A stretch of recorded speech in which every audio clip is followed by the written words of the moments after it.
on this computer.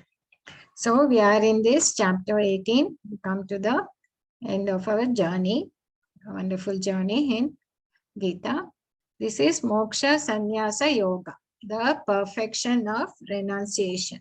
So let's see what is Krishna going to say in the last final summary, and what is its supreme verdict. Okay. So let us pay obeisance to Sri Radha Govinda.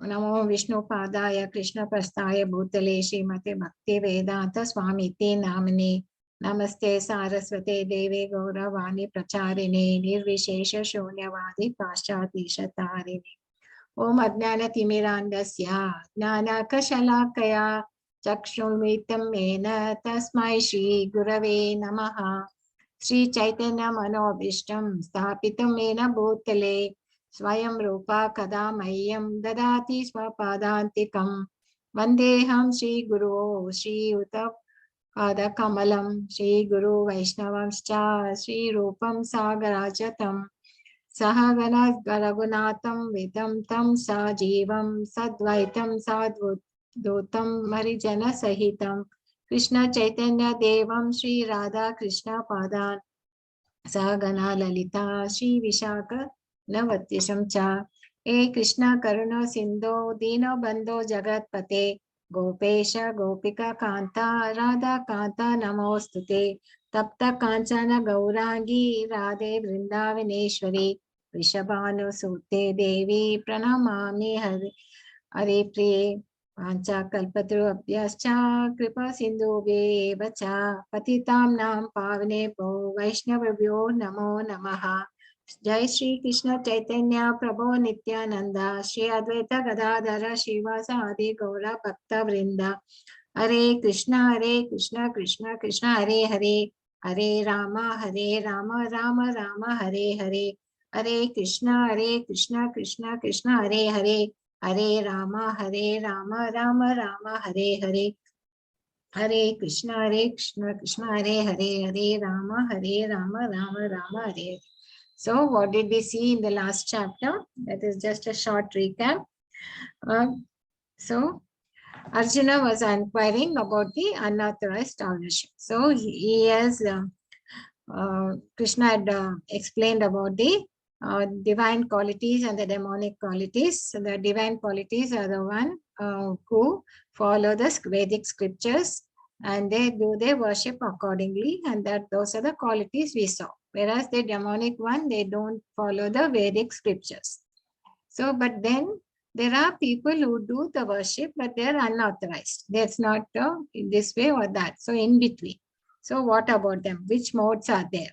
So then Krishna says their modes will be, depends on their faith. At least each one has their own nature, isn't it? Modes of nature. Accordingly they work. So they will be worshipping according to their, say there will be modes of goodness, modes of ignorance, and modes of passion. Okay. So then it talks about, then it also talked about the foods in 3 modes, then sacrifices in the 3 modes, then how they do it, that thing, and the 3 kinds of austerity. That was the austerity of body, mind, and speech. Speech was the, we have should not speak austerity in the speech, so that we should not hurt others and we should try to speak truthfully. Then austerity in the 3 modes, then charity in the 3 modes. So we have to be indiscriminate while doing charity also.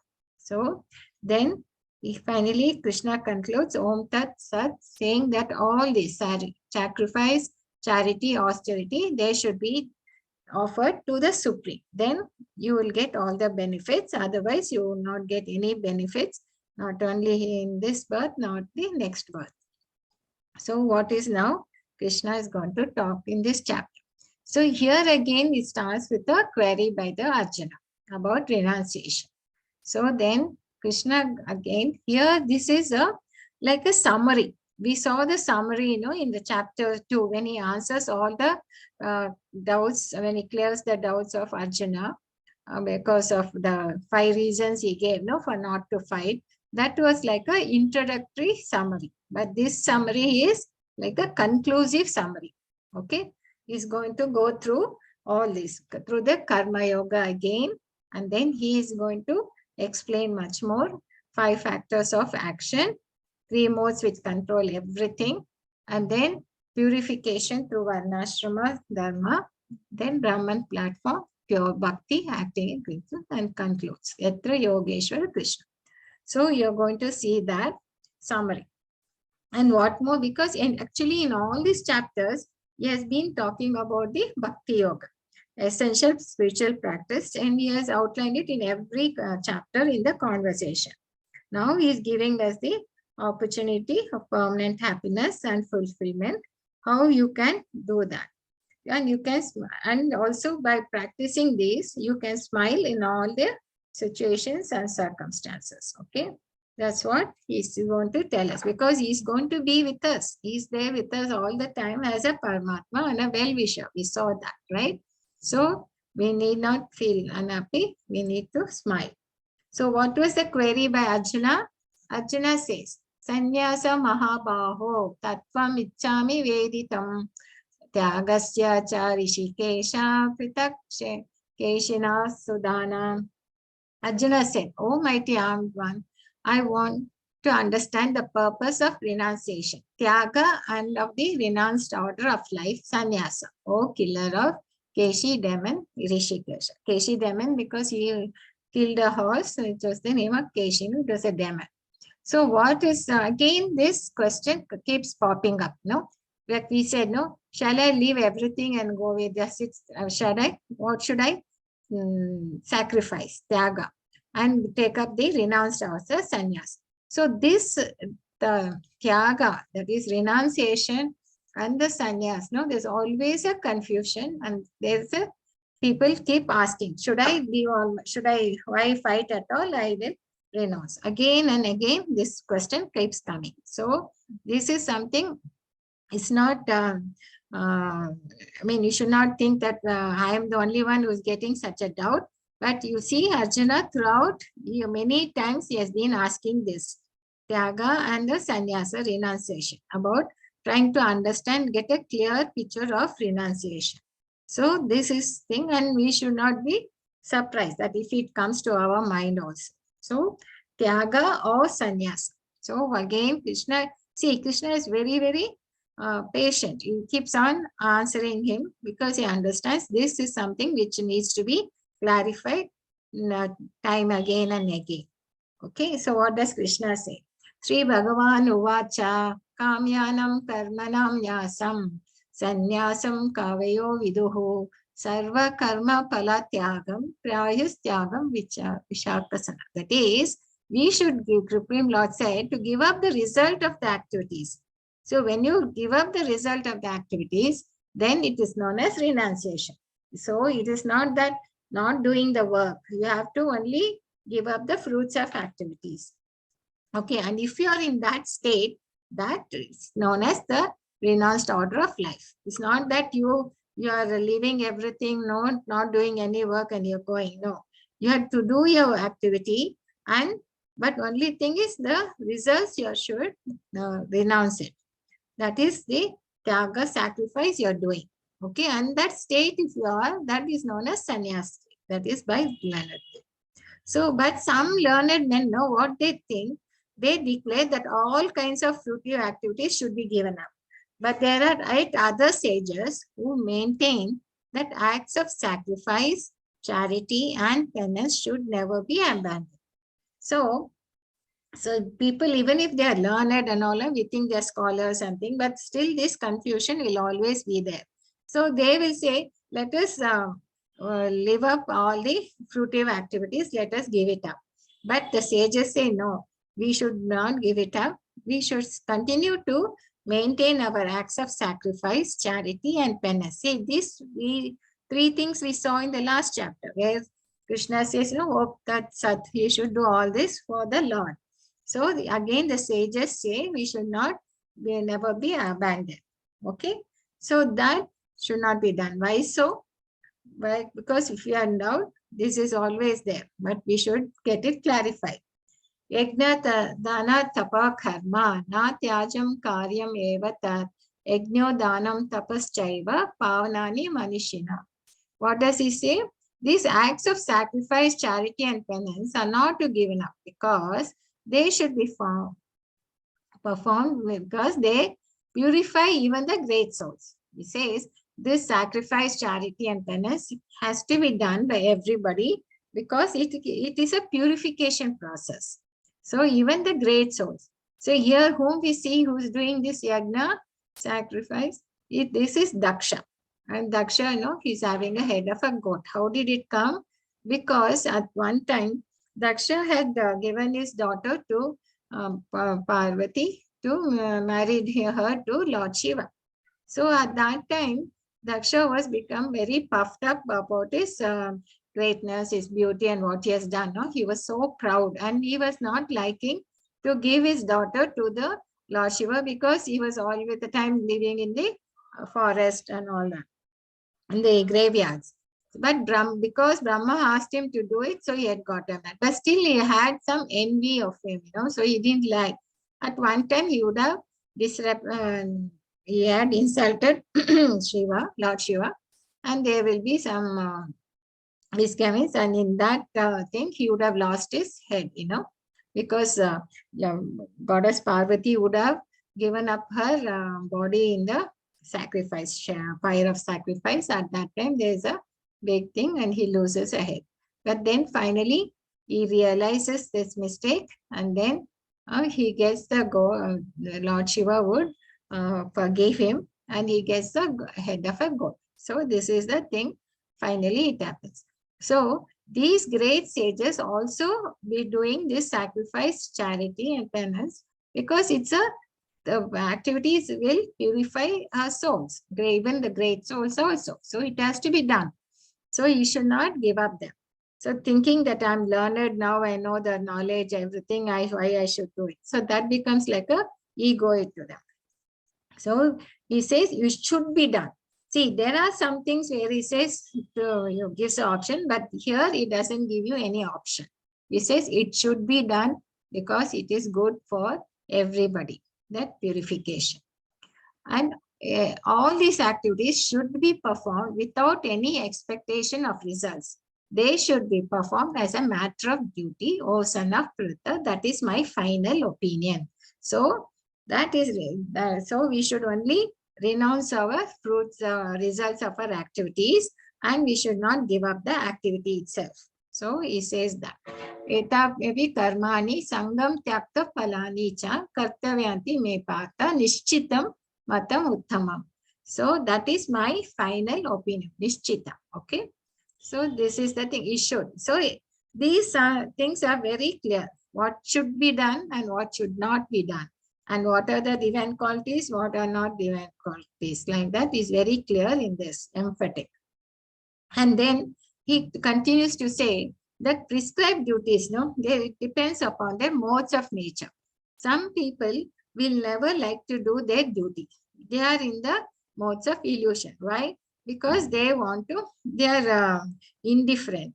They don't like it, they're lazy, and they don't think it is for them to do. And they give so many reasons, but they will be illusion. They are in the mode of illusion, that ignorance. That means they will never do their prescribed duties.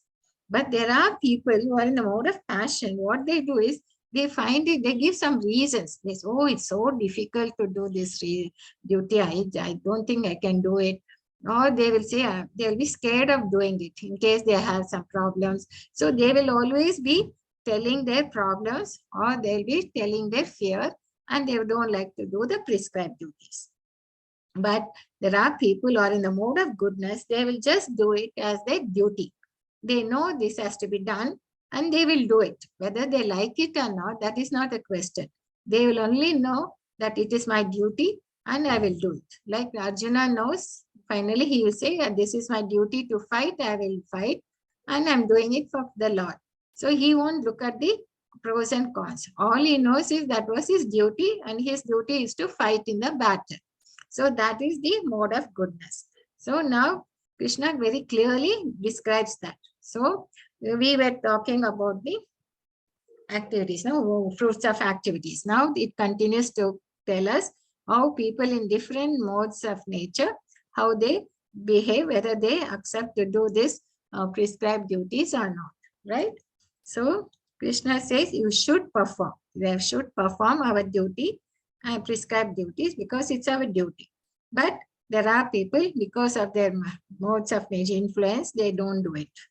So what does he conclude? He says, oh my, now he continues to explain the activity, how it is being done.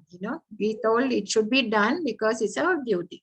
Then, O mighty armed Arjuna, learn from me of the 5 factors which bring about the accomplishment of all the action. So for every action, there is a 5 factors as per the Sankhya philosophy. And what are they? They are the place of action, the performer, the senses, endeavor, and ultimately the super soul. So what do we understand? So let us take this example. This is a marketplace. Okay. And there, if a marketplace means there will be one buyer and there will be a seller. So there's a seller who's trying to sell his goods and there has to be a buyer. So, and the place of action is the marketplace. And the performers are the buyer and the seller, right? They are the performing the thing. And what does the buyer do? He will use his senses. He will touch the goods. He will ask for see the quality. Then he will try to ask for the price and all that. So he's using his senses in this marketplace. Then what is the endeavor? But in order to buy such a thing, he needs to have money. So that is an effort. And to set up a place like this, the seller also has to invest some money and to bring in the goods and all that. So whether he's a seller or a thing, he has to have some endeavor. He has to put some effort in putting up the stalls and all that. And ultimately, this can happen only if the Paramatma sanctions it. So these are the 5 factors involved in any action. So any outcome, if you want to have a sale thing to be done, then all these 5 factors are to be involved. Okay, it's not just by 1 person or 2 person, then things gets accomplished. Okay, we'll take another example. Now you want to build a factory or a temple. For that, you need a land, place of action. Okay, and who are the performers? All the architects, the workers, and all have to come. No, they have to plan out how they're going to do the construction. Some will be planning out, some will be actually working there, some will be supervising. So we need the performers. And what they do, they use the senses, okay, to do the building and everything.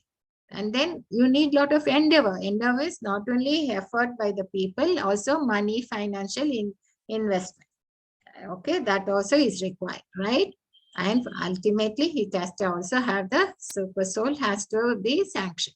So unless all these 5 factors are all involved in any particular thing, only then you get it accomplished. Otherwise, it cannot be done. So these are the things which we need to keep in mind.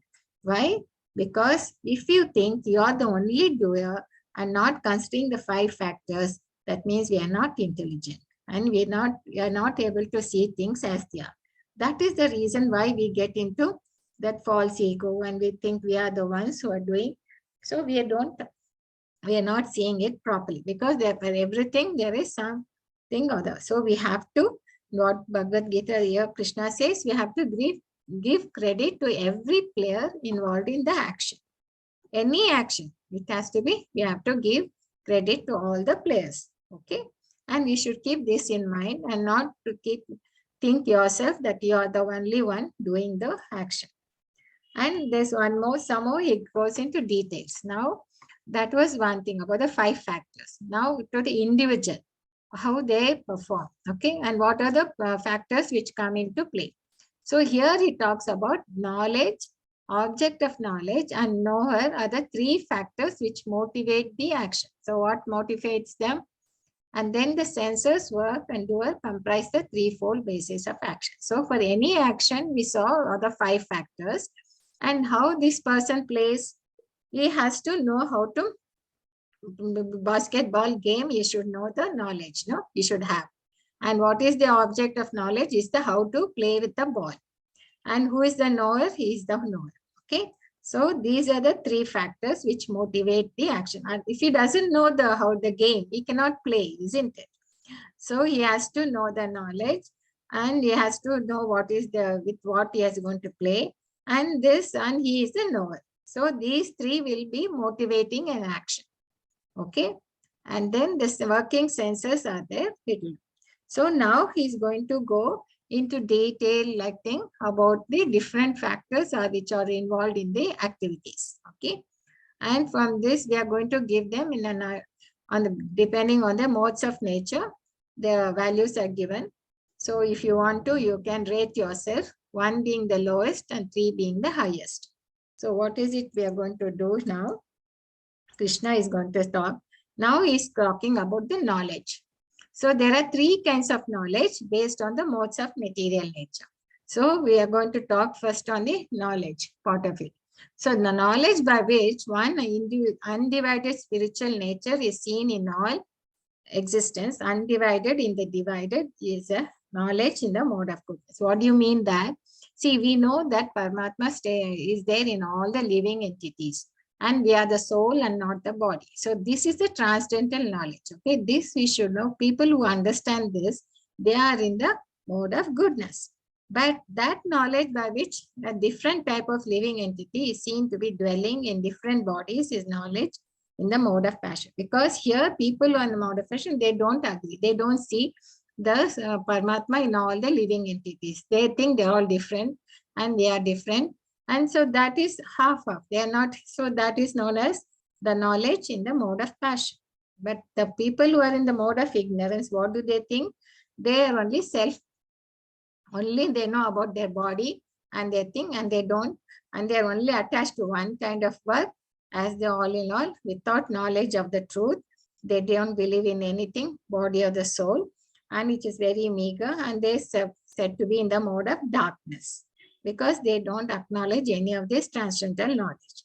They are only attached to their body. So this is the 3 kinds of knowledge we have in the depending on the modes of nature. So we see others as we see ourselves. So people, it is like that. What we see, if we are in the mode of goodness, we know that everything. So this is what we see. Then 3 kinds of actions based on the modes of nature. So what are these actions? How they are they? What the mode of goodness looks like? They do the action in accordance with the duty. They know it has to be done as per because it's their duty. And how they do it? They do it without attachment, without love or hate. By one he has renounced the fruitive results. So that is the action done in the mode of goodness. Okay. So that is, they don't attach themselves. They know that is their duty and they have to do it, and they continue doing that. So there is only their duty. And what is about the people who are in the passion? What they say? So what do they do? By action performed with great effort. That means they will try to build a big skyscraper, or they want to start a big industry, and they're convinced that if they don't do that, they will die. That kind of thing. They want to take something big projects. And so they, for what reason? For seeking to gratify his desires, and which is enacted from a sense of false ego, is called the mode of passion. So this is what they have. They want to do something very big because they want to get some fame, and they want to have some acknowledgement. People should see that. That means for seeking sense gratification. So that type of actions is known as mode of passion. But there are people who are performed ignorance, means they are without consideration of future bondage. That means they don't bother about the principles or Vedic injunctions. And even if they are harming some people also, they are not bothered. They are even if they are inflicting injury and it's impractical, they are not bothered. They don't even hesitate to hurt somebody. So that kind of action is known as action performed in ignorance. So we saw about action, which is a mode of goodness, mode of passion, and mode of ignorance, right? So Krishna is explaining this kind depending on the nature. So we saw knowledge, we saw actions. So next, and this is not something imagination. We do see this all around us, isn't it? This is what's happening around us, and we can distinguish what are how it is being done, right? What's the mode of nature is. And now he's talking about the people, the workers who are doing it. So we saw knowledge, we saw the work action. So what are the worker in the mode of goodness? He is free from material attachments and false ego. Importantly, false ego. And because he's free and he's doing everything for the Krishna, he is very enthusiastic and very resolute. That means he's indifferent to the success or failure. He'll just do it for the, because it's duty and it is for the Lord and everything is giving for the Lord. So he'll be in a happy mood and he'll be firm also because he's resolute. He knows what he's doing. But that worker who is very attached to fruits of the labor, he passionately wants to enjoy them. So that is the one. He is the, what is his motivation? He wants to have a big project. He wants to earn money and he wants to have so many things. He has a lot of desires. And so he will be passionately working from, and he's greedy, envious, and impure. And so he will be oscillating, like he'll be happy at some time and distressed in some time. So this is the worker. This is the worker who is in the mode of passion. Okay. So he is in the Krishna consciousness, and where this person, he will try to take big projects and he will always be anxious and he'll be in the distress mode. Okay. And what happens to the worker who is always engaged in work against the injunction of the scriptures? So he'll be doing all impious activities and is materialistic obstinate because he thinks that's the way to do. Like example, if he wants to open a casino. And casino, what kind of people will come in there. So they're all materialistic and they will be cheating, they'll be insulting others and they'll be lazy. They want to, by shortcuts, they want to become rich and they'll always procrastinating. They won't do the things immediately. They like to delay and all that. So that kind of people, they are in the mode of ignorance. So we saw how people who take the big projects, they're very, because they want to enjoy and they are greedy and they are impure, of course, they are envious. Otherwise, they won't take up such things. And here they are very lazy. But the people who are doing for us their duty, they are very firm and enthusiastic because they are doing it for the Lord and they are free from all the attachments. So these are the three kinds of workers. We saw knowledge, action, then workers. Now we are going to talk about the intelligence, how their understanding is. So understanding by which one knows which ought to be done, which ought not to be done, what is to be feared and what is not to be feared. So that means they have the clear understanding. The worker, the one who is in the mode of goodness, he has got a clear understanding what should be done and what not. So he has got no doubt. Whether to go to a casino or to a temple, he knows he has to go to the temple without any doubt. He won't dilly-dally. So that kind of understanding he has got, he has established. So it is mode of goodness. But that understanding which cannot distinguish between the religious way of life and the irreligious way, between action that should be done and action that should not be done. So then, but imperfect understanding. That means that about the religious way, whether it is to be done, whether I should go there. So they are not very clear on that. Okay. They'll always be oscillating. That should not be, they'll have an imperfect understanding. But here, these people, they will think religion is to be religion. They are like the hippies who think anything can be, even they like to worship the pigs and all that. So they think irreligion is irreligion and religion is irreligion. They'll always be ulta. So they are under the spell of illusion and darkness. And they always try to do in the wrong direction. So they are in the mode of ignorance. So this is very clear, isn't it? So that is the thing. Then three kinds of determination also comes into play. So even determination also, there are three kinds. One in the mode of goodness, mode of passion, and mode of darkness. Let's see what Krishna is saying. Determination which is unbreakable, which is sustained with steadfastness by yoga practice. That is abhyasa vairagya. And he is able to control his mind, life, and the acts of the senses. So he is able to, he is not in the sense gratification, he is self-control. And how he got that? Because he is very firm, unbreakable. He is abhyasa by yoga practice and vairagya. He is able to be determined, very much steady in this, and which is unbreakable, and is in the mode of goodness. And but here, determination which holds one fast fruitive results in religion, economic development, and sense gratification. Here, what we see a lot of motivational speakers. They give a lot of how you should be success in life, how you should. Failures are the stepping stones of success, and so many motivational talks they give, and all that is how to be success in the material world. That's all they will give. So that is for sense gratification. So what if you have built anything? This is the kind of determination they'll have, and thing. Whereas there is other kind of determination in the mode of illusion. What are they? Determination which cannot go beyond dreaming. You might think why Krishna is talking about this beyond dreaming, fearfulness, lamentation, morals. So what does this mean? It means like this. There are some people who want to be sad. You try to convince them, see, this is not the way to live.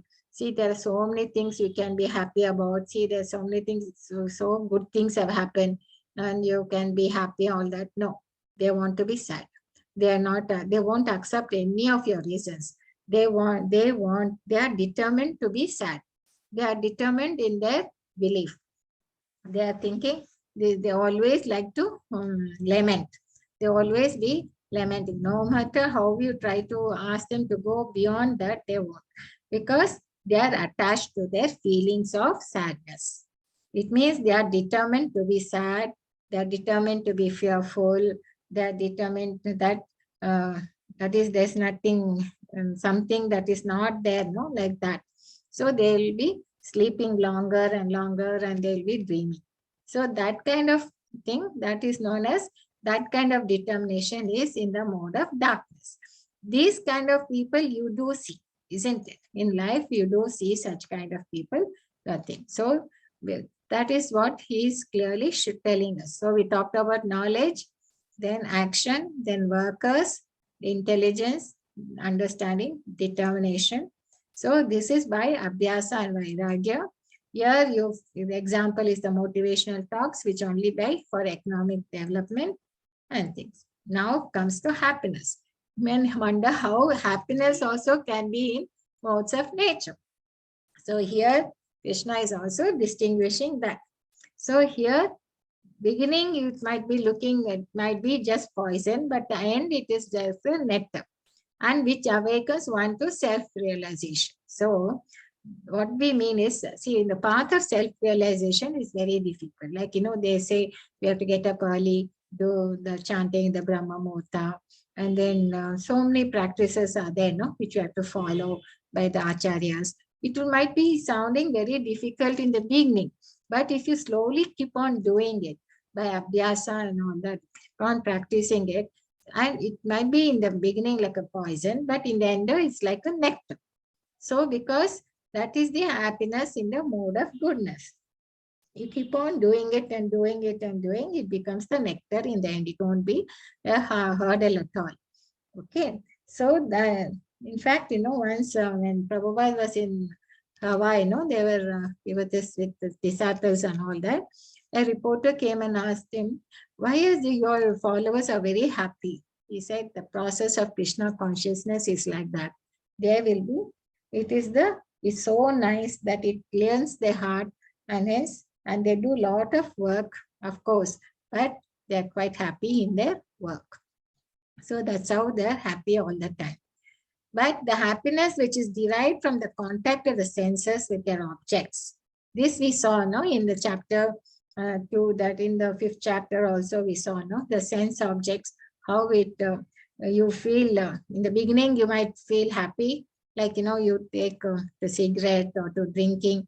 In the beginning you will think it's nice nectar, but in the long run it's a poison in the end. So that kind of thing is happiness is to be said in the nature of passion. Okay.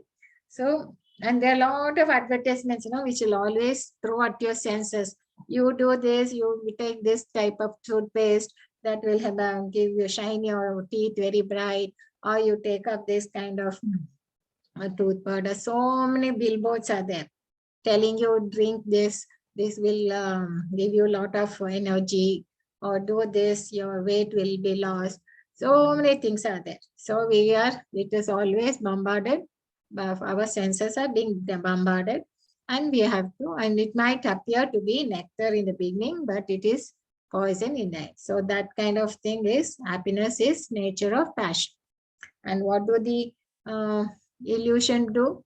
Happiness, which is blind to self-realization. They are not at all bothered about the spiritual life. They are from beginning to end, they don't want to look, and they are very lazy, and they are supposed to be in the nature of ignorance. So they're blind to self-realization, means blind to the spiritual life. So this is what we saw. So what did you get your results? If you are near 18, it is right, near 10. So we talked about knowledge, action, workers, intelligence, determination, and happiness. So all this, we saw the 5 factors of for doing a work, and what is the motivation. And this is the people who are in the mode of goodness, who see Paramatma in all the living entities.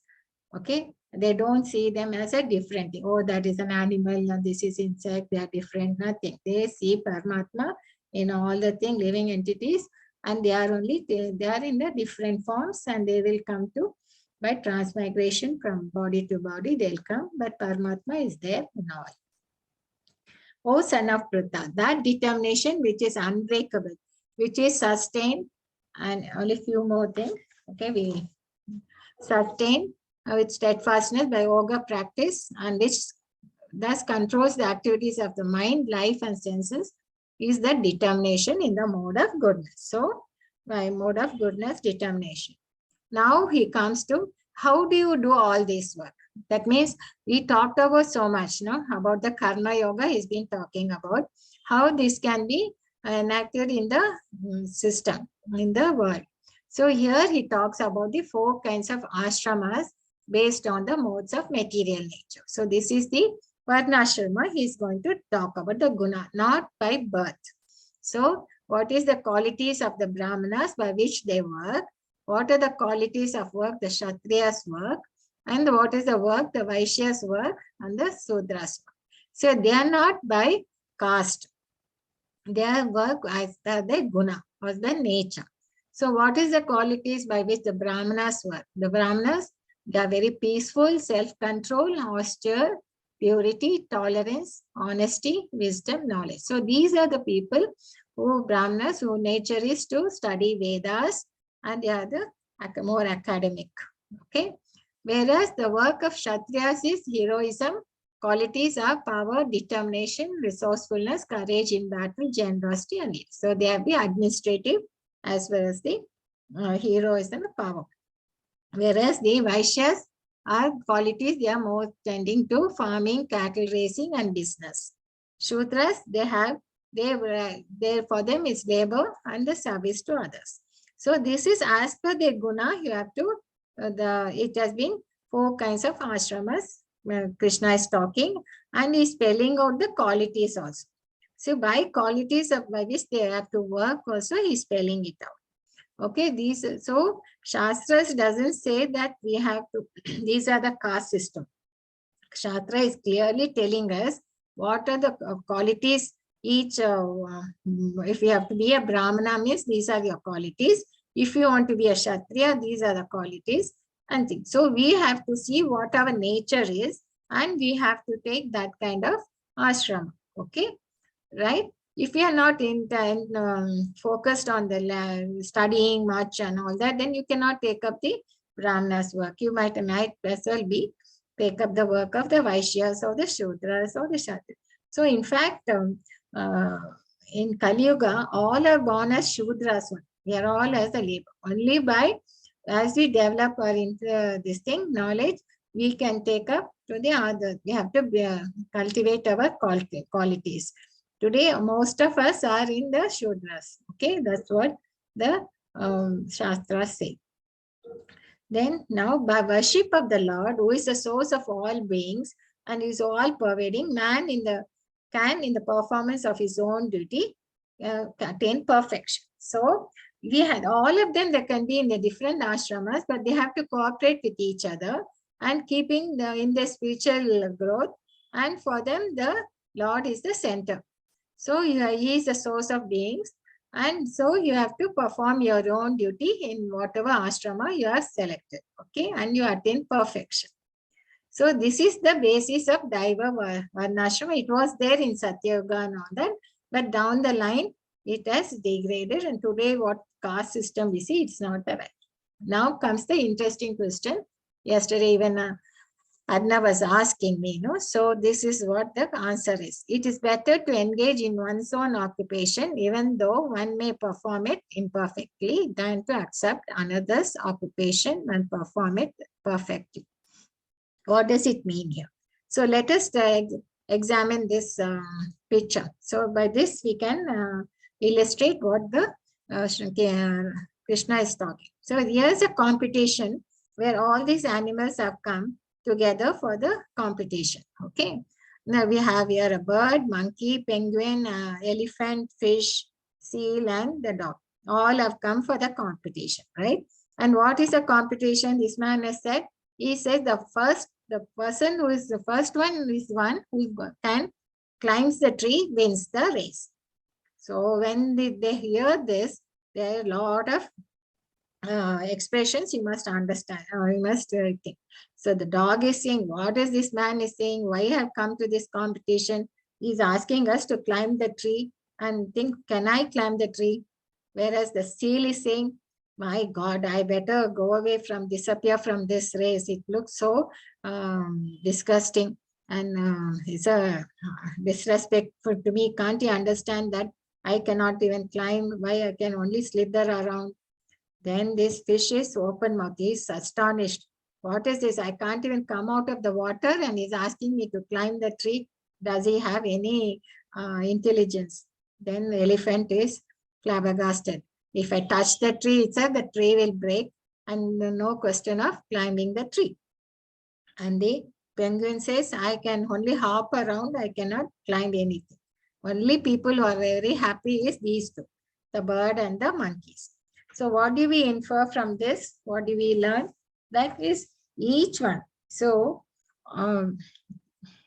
think all the living entities here, we cannot, all of them cannot climb the tree. Only who have the potential can climb the tree, isn't it? These two have the capacity, so they can climb.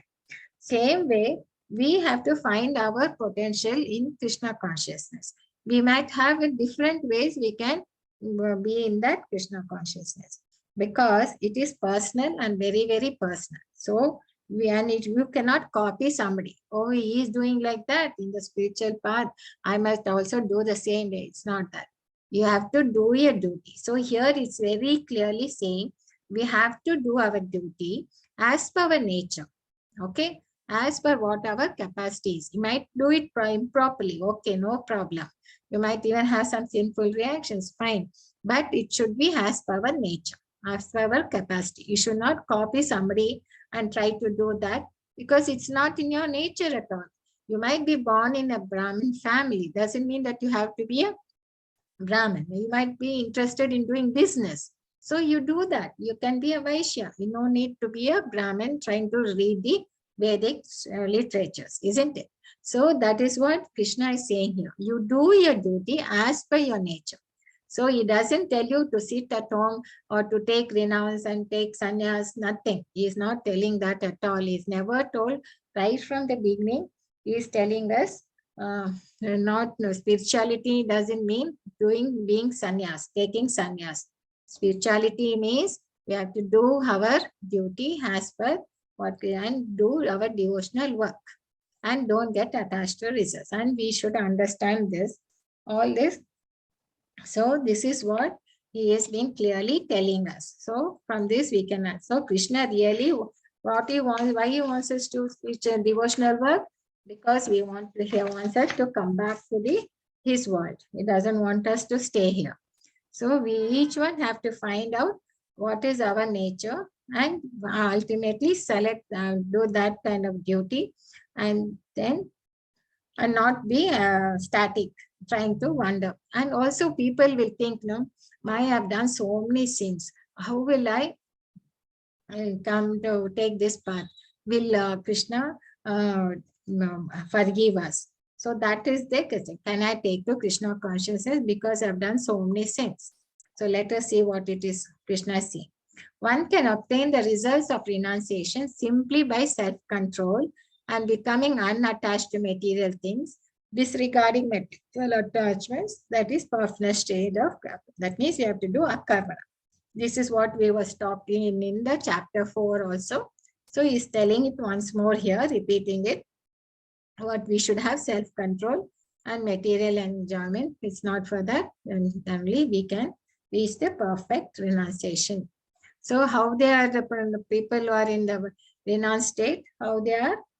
So sometimes they are Brahma Bhuta Prasannatma na Shaushati na Kankshati Samaha Sarveshu Bhuteshu Mad Bhaktim Labate Param. So one who is transcendently situated at once realizes the Supreme Brahman. He never laments nor desires to have anything. He is equally disposed to everything and every living entity. In that, it is pure devotional service and duty. That means is the pure devotional service. If you do, you are in that situation. How he is there? This Bhasha would be, he will never lament nor desire to have anything. He will be accept everything, whatever the Supreme Lord gives. He will, if it's any difficulty, he will think it is his due. He might have done something, so only he's getting, at least Krishna is merciful, he's giving only this much difficulties. Otherwise, I would have been suffering much more. And if he gets some happiness, he says, I'm not entitled to this, but he is so merciful, he has given me the happiness. So he won't lament or desire, that is equally disposed. That is what the person is. And what happens? If he understands the Supreme Personality as he is, only by devotional service we can understand him, not by anything else. You think you can do a lot of sacrifice, charity and all that, but if you are not devotional service, you are not done it in the right mode of goodness or thing, then you cannot understand the Supreme Lord. Only by devotional service you can understand him, and by that you can enter the kingdom of God.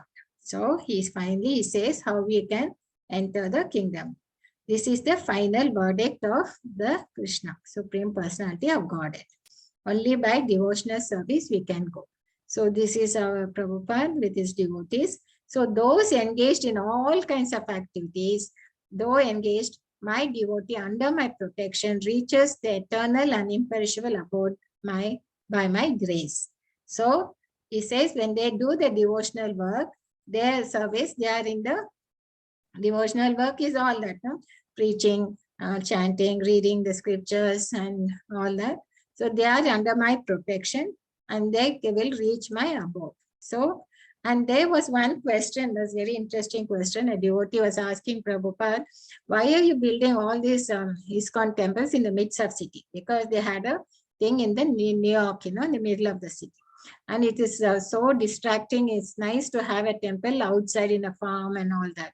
Then Prabhupada says, no, only when you are in the midst of such thing, by chanting, you can purify a thing. That itself shows you, even in the midst of all these distractions, if you can do your devotional work, that means you are progressing in the spiritual path, not in the farm, where if going out in some farm and all that. So this is like a test for you. So that is why we were saying, you chant properly and you continue preaching, it will go away. You won't get distracted. So this was the answer he gave. So if you become conscious of me, you will pass over all the obstacles in the conditional life by my grace, by his mercy. If you do not work in such consciousness, but act to false ego, not hearing me, you will be lost. So Shrunu kept on telling us, Shrunu, you keep hearing. He tells the Arjuna, you keep listening to me. So he is saying that hearing is the best. So that's why we say, when you chant, you hear what the mantra and then chant. So the choice Krishna is giving clearly here. You either choose me or you choose the Maya. The Supreme Lord is situated in everyone's heart and is directing the wanderings of all the living entities who are suited. And we are like sitting in a machine, and we are when we are going around and round, we only have to take to the path of the Krishna, what he is saying, then we'll be very happy. So we have to schedule Krishna consciousness into our life. It is not at all difficult. You can just, if you look at what all the activities you're doing, you can always fit this also into your life. It's not at all difficult, it is practical. O son of Bharata, surrender unto me utterly. By his grace, you will attain peace, supreme and the eternal. Finally, he says, you surrender unto me utterly. Okay, so then why we have to do that? Only then we'll be peaceful and we can go back. Utter surrender is finally he's telling. And one more thing is telling. Thus I've explained to you the most confidential of all knowledge.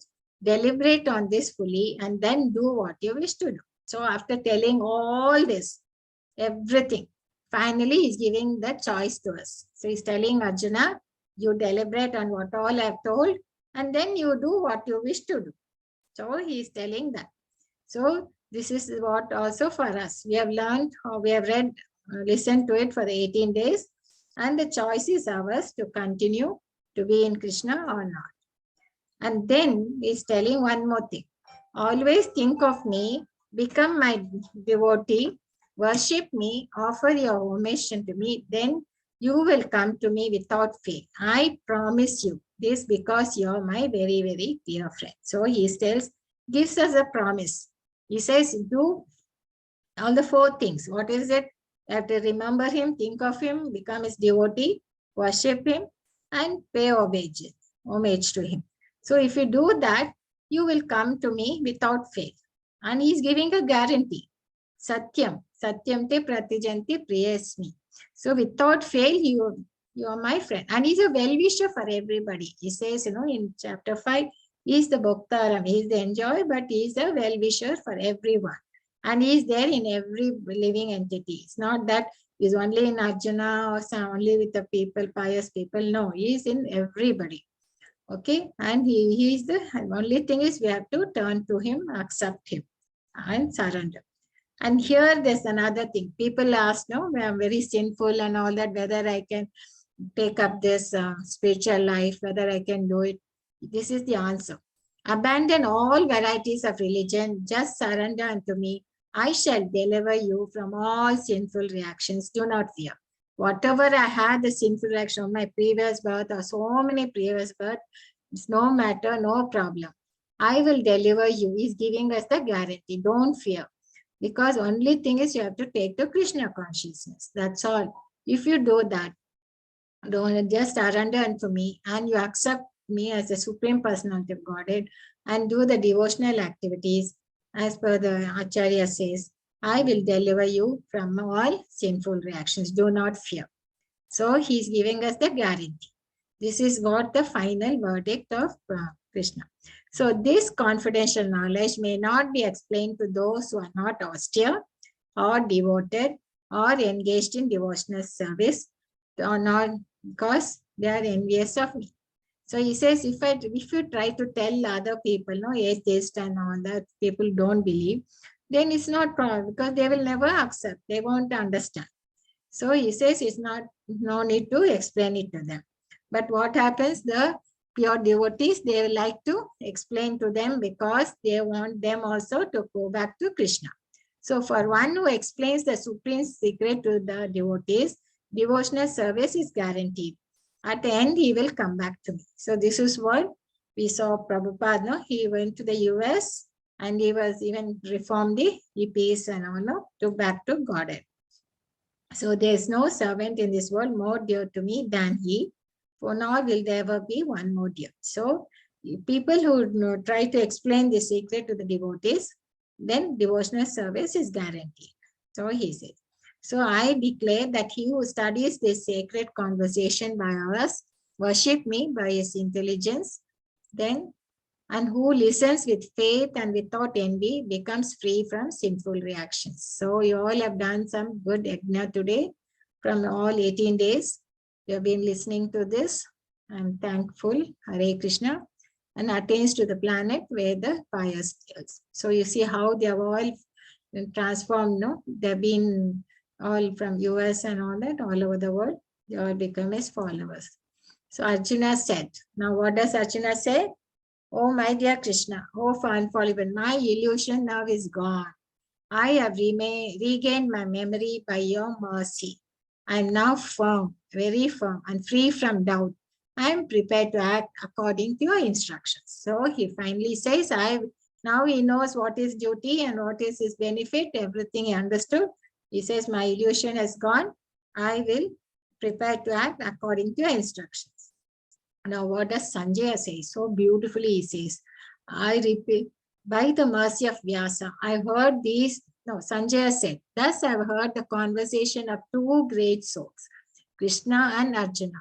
And so wonderful is that message that my hair is standing on it. He's so much mesmerized. By the mercy of Vyasa, I've heard these most confidential talks directly from the master of the Princess, Krishna, and who was speaking personally to Arjuna. So he's telling King, I repeatedly recall this wondrous and I holy dialogue between Krishna and Arjuna. I take pleasure being thrilled at every moment. Only person who is being unhappy is Dhritarashtra. Whereas Sanjaya, Arjuna, they're all being happy in this dialogue. O King, when I remember the wonderful form of Lord Krishna, I am struck with even great wonder. And I rejoice again and again and again. He is always been replaying the entire Bhagavad Gita in his mind and is so happy.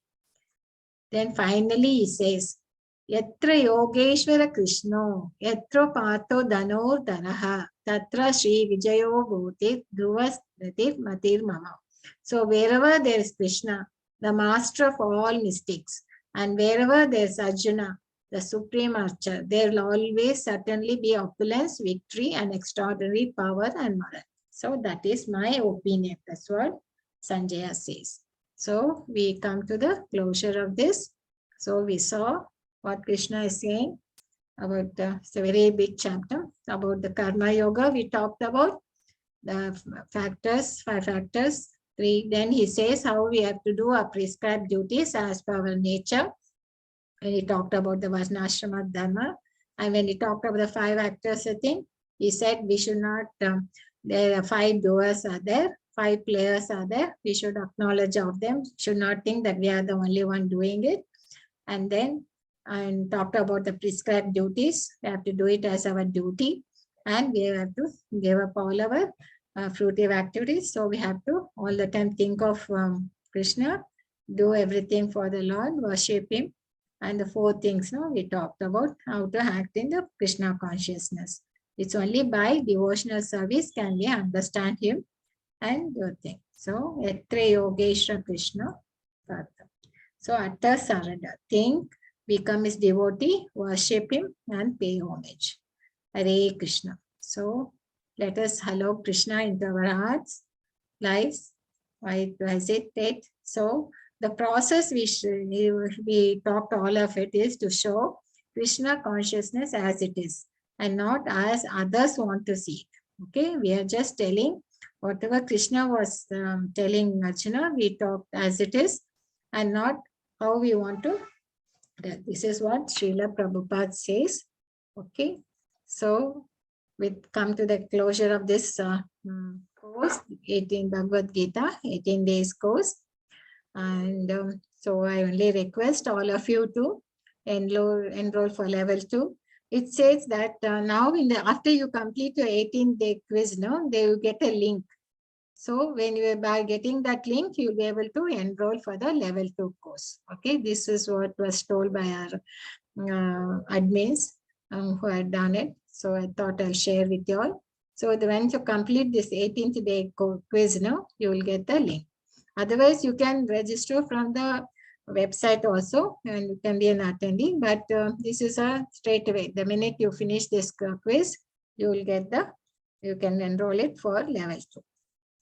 Vancha kalpatru abhyascha kripa sindhu evacha patitam nam pavnebhyo vaishnavyo namo namah. Hare Krishna Krishna Hare Hare Ram Ram Hare Hare Krishna Krishna Hare Hare Ram Ram Hare.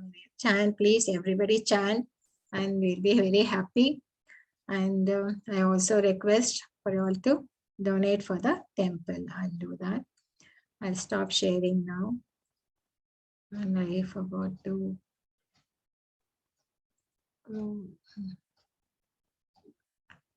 No, I forgot to close the. Wait 1 minute. Let me stop the recording.